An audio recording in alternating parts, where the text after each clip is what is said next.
3,22,000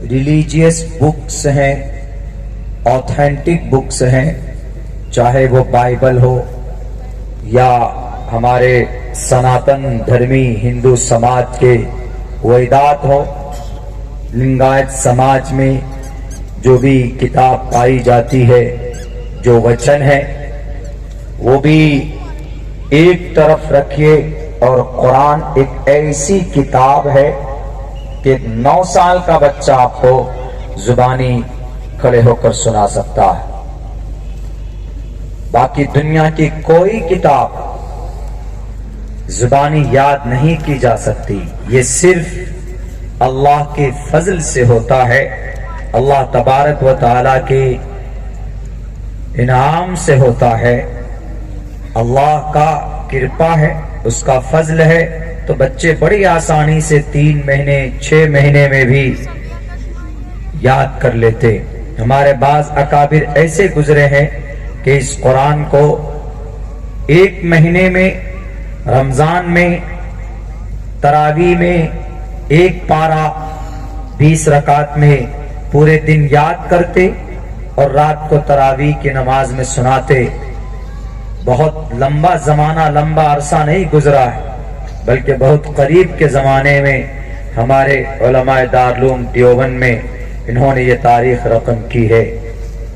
یہ اس کتاب کے ساتھ خاص ہے، باقی کوئی اور کتاب یاد نہیں کی جا سکتی۔ کسی بھی کتاب آپ اٹھا کر دیکھ لیجئے، دنیا کے اندر بہت ساری کتابیں پائی جاتی ہے، لیکن to remember by heart the all book and all words صرف قرآن کے ساتھ خاص ہے۔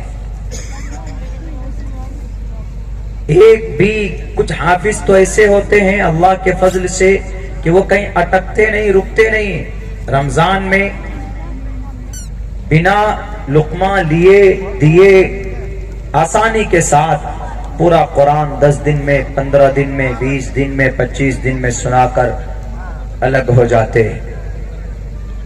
اٹس میریکل، یہ صرف ایک معجزہ ہے۔ آخر ہے کیا کہ اس قرآن کو یاد کر لینے کے بعد کل قیامت میں ان کا بڑا سمان ہوگا۔ ہمارا عقیدہ ہے، اسلام کا عقیدہ ہے، مسلمانوں کا کنسپٹ ہے قرآن کے بارے میں، اور اللہ کا فرمان ہے۔ اللہ کہتا ہے، اللہ کا فرمان ہے صاف لفظوں میں کہ یہ سیف کتاب ہے، اور یہ ایک ایسی کتاب ہے، یہ ایک ایسی شاستر ہے، ان کی باتوں پر تم عمل کرو گے تو تم مومن ہو، اگر ان کی باتوں پر عمل نہیں کرو گے تو یو آر ناٹ مومن، تم مسلمان نہیں ہو۔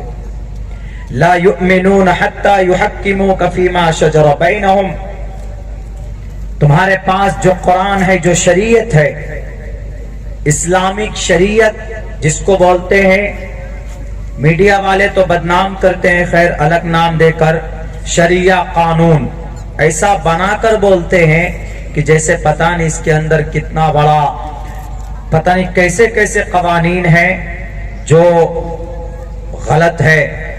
شریعہ قانون، شریعت کا مطلب میتھڈ، ان طریقہ، راستہ،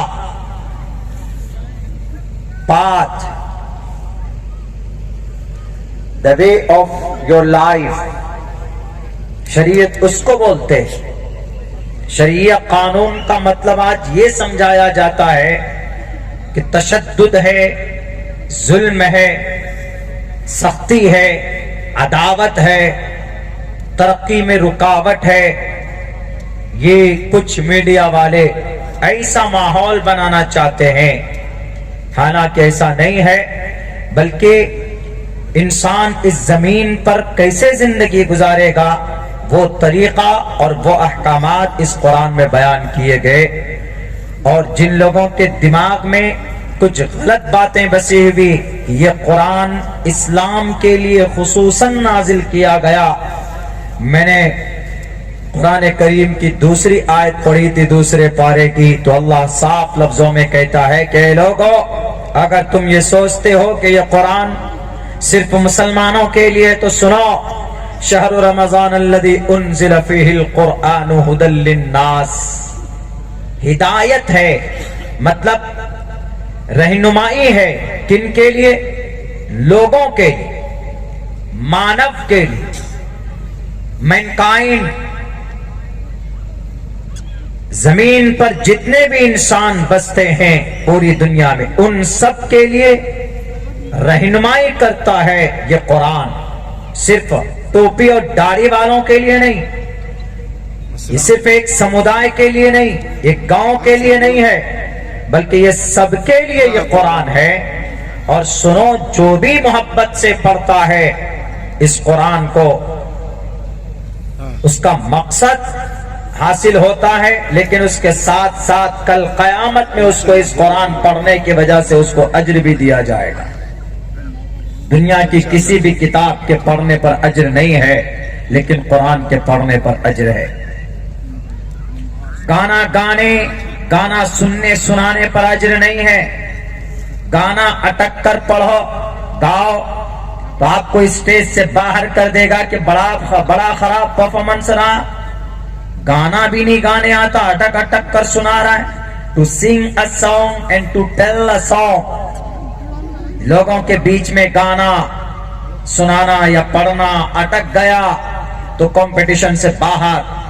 اللہ کے نبی فرماتے ہیں کہ اگر کوئی قرآن پڑھتا ہے، اٹک جاتا ہے، رک جاتا ہے، پھر صحیح کرتا ہے، ذالک الکتاب کتابا کتابی، ایسے کرتے لا ریبا لا ریبا فیہ ہدی للمتقین، ایسے کر کے پڑھتا ہے تو اللہ کو اتنا پسند آتا ہے۔ تو اللہ کے نبی فرماتے ہیں کہ اس کے لیے 2 اجر ہے، 2، ایک نہیں 2 اجر، 2 نیکی 20 گنا اجر، 1 نیکی ہے 10 گنا اجر بڑھا کر دیا جاتا ہے، 2 اجر ہے تو 20 گنا اجر بڑھا کر دیا جاتا ہے۔ کب؟ جب انسان سورگ میں جانے کا کہ کگار پہ ہوگا حشر کے میدان میں۔ یہ وہ قرآن ہے، اور یہ قرآن کہتا ہے اگر مسلمان قرآن کو مانتا ہے صرف کہ یہ ہمارا قرآن ہے، لیکن قرآن کے فرمان کے مطابق زندگی نہیں گزارتا، وہ مسلمان نہیں ہے۔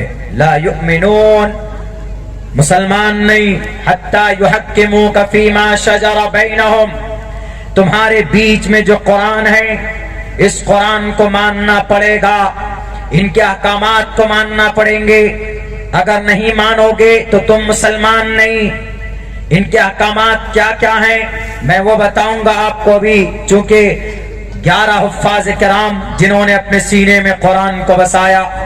قرآن کی فضیلت کیا ہے، قرآن ہے کیا؟ کیا قرآن تلاوت کی کتاب ہے؟ کیا قرآن صرف شفا کی کتاب ہے؟ کیا قرآن حفظ کرنے سے ہم صرف جنت کے حقدار بن جاتے ہیں؟ قرآن میں کیسے قوانین ہیں؟ میں جب تک میرا وقت ہے میں اس بات کو سمجھانے کی کوشش کروں گا۔ میرے بھائیوں، صاف لفظوں میں قرآن کہتا ہے قرآن کی باتوں پر عمل کرتے ہو تو تم مسلمان، قرآن کی باتوں پر نہیں عمل کرتے تو تم مسلمان نہیں۔ ہمارے اس دیش میں ایک بڑی تعداد ہمارے سناتن دھرمی بھائیوں کی، یعنی ہمارے ہندو سماج کے لوگ رہتے، ان کی ایک بہت بڑی کتاب ہے، بلکہ پڑھی جاتی ہے آج کے زمانے میں، بہت فیمس ہے، بہت مشہور ہے۔ اس کتاب کا نام گیتا، شریمد بھگوت گیتا۔ گیتا لوگوں سے کیا کہتی؟ گیتا کہتی ہے تسمات شاسترم پرمانمتی کاریہ یہ شاستر ودھے متسرجے۔ قرآن نے کہا کہ مومن قرآن کے فرمان پر عمل نہیں کرے گا تو مومن نہیں۔ لا یؤمنون حتی یحکموک فیما شجر بینہم، جو قرآن اور شریعت مسلمانوں کے بیچ میں ہے، یعنی شریعت جو مسلمانوں کے پاس ہے، اگر کوئی مسلمان نہیں مانتا، لا یؤمنون، اپنے آپ کو مسلمان کہنے کا کوئی ادھیکار اس کو نہیں، یعنی اگر سچا مومن بن کر رہنا چاہتا ہے تو اسے چاہیے کہ وہ شریعت کے فرمان کے مطابق، قرآن کے منشا اور احکام کے مطابق اپنی زندگی گزارے۔ اگر کوئی مسلمان نہیں گزارتا ہے تو قرآن اپنی اصطلاح میں کہتا ہے کہ یو آر ناٹ مسلم، تم مسلمان نہیں ہو۔ میرے سناتن دھرمی بھائیوں، بہت اچھی بات کہی ہے شریمد بھگوت گیتا نے، گیتا میں کرشن جی نے۔ آج کیوں در در کے ہم لوگ بھٹکتے لڑتے ہیں آپس میں، تشدد کے بازار گرم، کیونکہ ہم لوگ اپنے شاستر سے ہٹ کر، ابھی گرو جی نے کہا، لنگایت سماج کے بڑے مہاتما گرو جی نے، کہ ہم لوگ راجنیتاؤں کے کہنے پر اپنی زندگی کا مارگ کا درشن طے کرتے، اپنے ایشور اپنے شاستر کے کہنے پر نہیں۔ آپ کو ایشور نے پیدا کیا، آپ کو پرماتما نے پیدا کیا، تو آپ کیسے زندگی گزاریں گے، آپ کی لائف کیسے بہتر ہو سکتی ہے، یہ آپ کا ایشور ہی آپ کے لیے زیادہ بہتر فیصلہ کر سکتا ہے۔ آپ کا کوئی راجنیتا آپ کے لیے بھلا نہیں چاہ سکتا۔ وہ وقتی طور پر اپنے فائدے کے لیے آپ پر نوٹوں کی بارش کرے گا، وقتی طور پر آپ کا استعمال کرے گا، آپ کا مقصد پورا، آپ سے ان کا مقصد پورا، تو آپ کو لات مار دیا جائے گا۔ شریمد بھگوت گیتا کرشن جی کہتے، یشاستر ودھی متسورجے، یا شاستر ودھی قانون شاستر دھرم گرن، یا جو انسان شاستر کے قانون کو متسورجے چھوڑ دیتا ہے، ورتتے کام کارتا ہو جاتا ہے، مطلب پرست ہو جاتا ہے، خواہش پرست ہو جاتا ہے، کام پرست ہو جاتا ہے، دنیا پرست۔ ورتتے کام کارتا، کام کارتا کا کوئی بھی ترجمہ کر سکتے، سنسکرت ورڈ ہے ورتتے کام کارتا۔ جو انسان اپنے شاستر سے ہٹ جاتا ہے، اپنے ایشور کے کہنے سے ہٹ جاتا ہے، تو وہ آدمی مطلب پرست بن جاتا ہے۔ تو ایسے شخص کے لیے کیا کہا؟ ایسے شخص کے لیے کہا گیا، نا سا سدھیم واپنوتی، نا سا سدھیم واپنوتی، اس کو مکتی نہیں مل پائے گی، مکتی نہیں حاصل کر سکتا۔ وہ کیوں؟ ایشور نے پیدا کیا اور ایشور کے اپدیش کو ٹکڑا دیا، راجنیتاؤں کو خوش کرنے کے لیے، یا اپنی تنظیم کو مضبوط کرنے کے لیے، اپنے دل بل کو لوگوں کے سامنے منوانے کے لیے ایشور بھول گئے۔ وقتی طور پر ایشور اللہ یاد آتا ہے، باقی سب ختم۔ ورتتے کام کارتا نا سا سدھیم واپنوتی، مکتی نہیں مل سکتی۔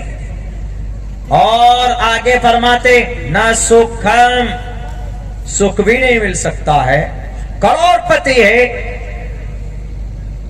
دنیا کے اعتبار سے بڑے عہدے پہ ہے، دنیا کے اعتبار سے ادیوگ پتی ہے، یا بہت بڑا نام ہے، لیکن نہ سکھم، سکھ نہیں ہے۔ کیسے؟ پیسے بہت ہیں لیکن بیماری ایسی ہے کہ جب کھانے کا نمبر آتا ہے تو وہی پتلی دال اور سوکھی روٹی۔ کیوں؟ ڈائبٹیز ہے۔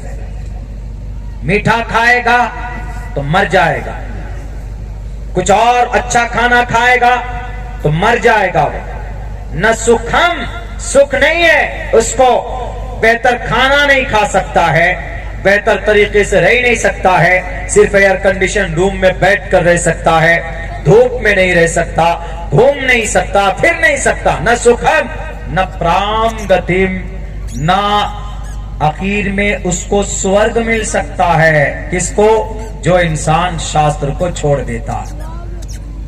کتنا اچھا میسج ہے۔ ہم بھی تو اسی بات پر عمل کرنے کی کوشش کرتے ہیں۔ ٹوٹل مسلمانوں کا ایک ہی مقصد، ایک ہی مطلب ہوتا ہے کہ وہ اپنے قرآن کو اور اپنی شریعت کے مطابق زندگی گزارے۔ اگر کوئی نہیں گزارتا ہے تو اس کو اللہ تبارک و تعالیٰ اس کو عذاب دے گا۔ یہ غلط نہیں ہے۔ بھارت کا سمویدھان میں صاف لفظوں میں کہتا ہے، freedom of conscience and free profession and practice propagation of the religion, article 25۔